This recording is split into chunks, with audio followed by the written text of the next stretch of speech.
नमस्कार।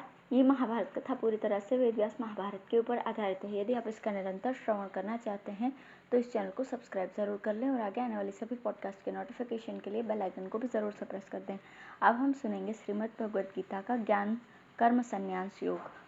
श्री भगवान बोले, मैंने इस अविनाशी योग को सूर्य से कहा था। सूर्य ने अपने पुत्र वैवस्वत मनु से कहा और मनु ने अपने पुत्र राजा इक्ष्वाकु से कहा।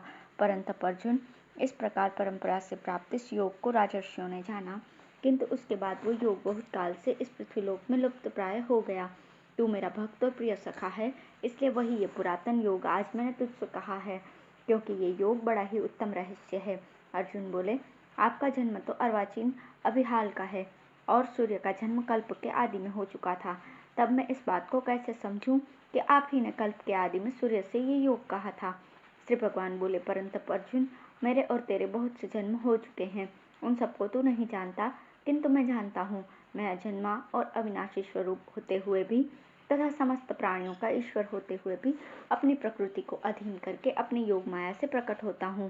भारत, जब जब धर्म की हानि और अधर्म की वृद्धि होती है, तब तब ही मैं अपने रूप को रचता हूँ। साधु पुरुषों का उद्धार करने के लिए, पाप कर्म करने वालों का विनाश करने के लिए और धर्म की अच्छी तरह से स्थापना करने के लिए मैं युग युग में प्रकट हुआ करता हूँ। अर्जुन, मेरे जन्म और कर्म दिव्य हैं। इस प्रकार जो मनुष्य तत्व से जान लेता है, वो शरीर को त्याग कर फिर जन्म ग्रहण नहीं करता, किंतु मुझे ही प्राप्त होता है। पहले भी जिनके राग, भय और क्रोध सर्वथा नष्ट हो गए थे और जो मुझ में अत्यंत प्रेम पूर्वक स्थित रहते थे, ऐसे मेरे आश्रित रहने वाले बहुत से भक्त उपयुक्त ज्ञान रूप तप से पवित्र होकर मेरे स्वरूप को प्राप्त हो चुके हैं।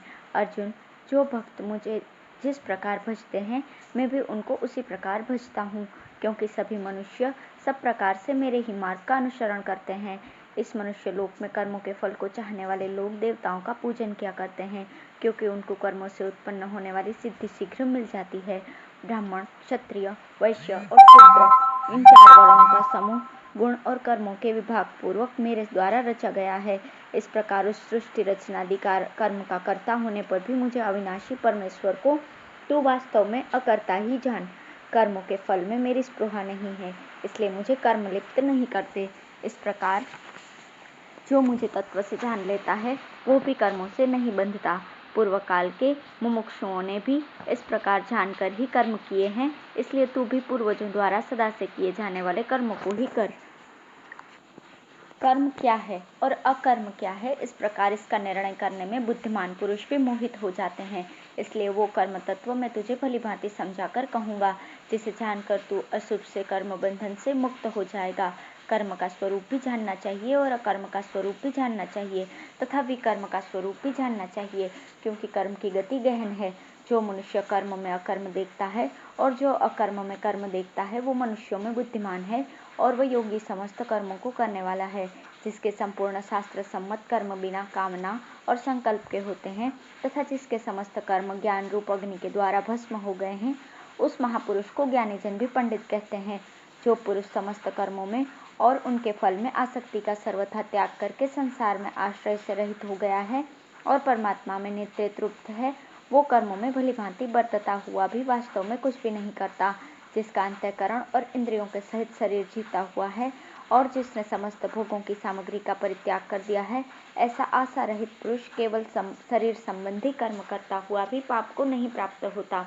जो बिना इच्छा के अपने आप प्राप्त हुए पदार्थ में सदा संतुष्ट रहता है, जिसमें ईर्ष्या का सर्वथा अभाव हो गया है, जो हर्ष शोक आदि द्वंद्वों से सर्वथा अतीत सा हो गया है, ऐसा सिद्धि और असिद्धि में सम रहने वाला कर्मयोगी कर्म करता हुआ भी उनसे नहीं बनता।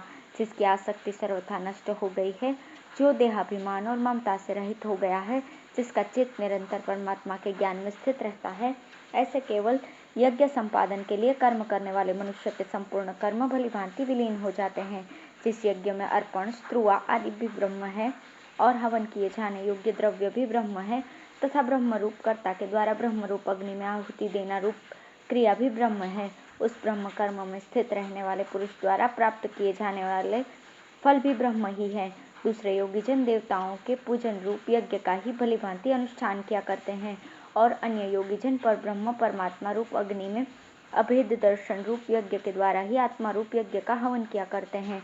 अन्य योगीजन स्तोत्र आदि समस्त इंद्रियों को संयम रूप अग्नियों में हवन किया करते हैं, और दूसरे योगी लोग शब्द आदि समस्त विषयों को इंद्रिय रूप अग्नियों में हवन किया करते हैं। दूसरे योगी जन इंद्रियों की संपूर्ण क्रियाओं को और प्राणों की समस्त क्रियाओं को ज्ञान से प्रकाशित आत्म संयम योग रूप अग्नि में हवन किया करते हैं। कई पुरुष द्रव्य संबंधी यज्ञ करने वाले हैं, कितने ही तपस्या रूप यज्ञ करने वाले हैं, तथा दूसरे कितने ही योग रूप यज्ञ करने वाले हैं, और कितने ही अहिंसादि तीक्ष्ण व्रतों से युक्त यत्नशील पुरुष स्वाध्याय रूप ज्ञान यज्ञ करने वाले हैं। दूसरे कितने ही योगी जन अपान वायु में प्राणवायु को हवन करते हैं, वैसे ही अन्य योगी जन प्राणवायु में अपान वायु को हवन करते हैं। तथा कितने ही नियमित आहार करने वाले प्राणायाम परायण पुरुष प्राण और अपान की गति को रोककर प्राणों को प्राणों में ही हवन किया करते हैं। ये सभी साधक यज्ञों द्वारा पापों का नाश कर देने वाले और यज्ञों को जानने वाले हैं। कुरुश्रेष्ठ अर्जुन, यज्ञ से बचे हुए प्रसाद रूप अमृत को खाने वाले योगी जन सनातन पर ब्रह्म परमात्मा को प्राप्त होते हैं, और यज्ञ न करने वाले पुरुष के लिए तो ये मनुष्य लोक भी सुखदायक नहीं है, फिर परलोक कैसे सुखदायक हो सकता है। इसी प्रकार और भी बहुत तरह के यज्ञ वेद की वाणी में विस्तार से कहे गए हैं। उन सबको तू मन, इंद्रिय और शरीर की क्रिया द्वारा संपन्न होने वाला जान। इस प्रकार तत्व से जानकर उनके अनुष्ठान द्वारा तू कर्म बंधन से सर्वथा मुक्त हो जाएगा। परंतप अर्जुन, द्रव्यमय यज्ञ की अपेक्षा ज्ञान यज्ञ अत्यंत श्रेष्ठ है, क्योंकि यावन मात्र संपूर्ण कर्म ज्ञान में समाप्त हो जाते हैं।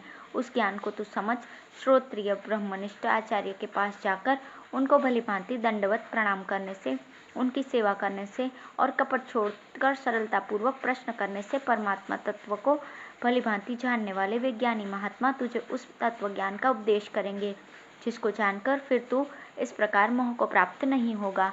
तथा अर्जुन, जिस ज्ञान के द्वारा तू संपूर्ण भूतों को निशेष भाव से पहले अपने में और पीछे मुझ सच्चिदानंद परमात्मा में देखेगा, यदि तू अन्य सब पापियों से भी अधिक पाप करने वाला है, तो भी तू ज्ञान रूप नौका द्वारा निसंदेह संपूर्ण पापों को भली भांति लांघ जाएगा। क्योंकि अर्जुन, जैसे प्रज्वलित अग्नि ईंधन को भस्ममय कर देता है, वैसे ही ज्ञान रूप अग्नि संपूर्ण कर्मों को भस्ममय कर देता है। इस संसार में ज्ञान के समान पवित्र करने वाला निसंदेह कुछ भी नहीं है। उस ज्ञान को कितने ही काल से कर्मयोग के द्वारा शुद्ध अंतःकरण हुआ मनुष्य अपने आप ही आत्मा में पा लेता है।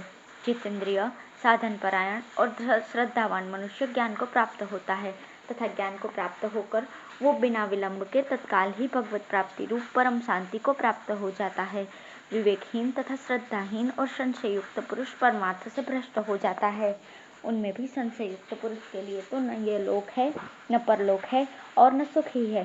धनंजय, जिसने कर्मयोग की विधि से समस्त कर्मों को परमात्मा में अर्पण कर दिया है और जिसने विवेक द्वारा समस्त संशयों का नाश कर दिया है, ऐसे स्वाधीन अंतःकरण वाले पुरुष को कर्म नहीं बांधते।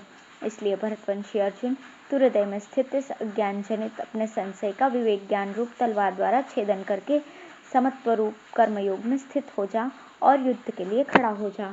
धन्यवाद।